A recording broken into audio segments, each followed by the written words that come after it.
ikaw.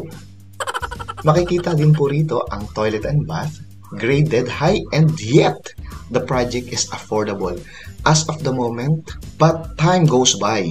Expect magmamahal ito, hindi tulad ng ex mo, hindi ka mahal.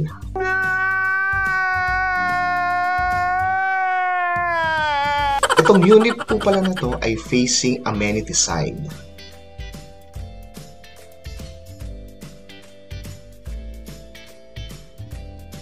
This one naman po ay facing amenity rin, but for me, ito ay isa sa magandang spot. Ang mga spot na to ay may mga unit 1, 2, 3, 4, 5, 6, and yung isa pang unit ay maganda rin yun, unit 41 up to unit 50. Okay? Ituturo ko naman sa inyo kung saan tayo galing kanina, yung 12th floor, unit 48.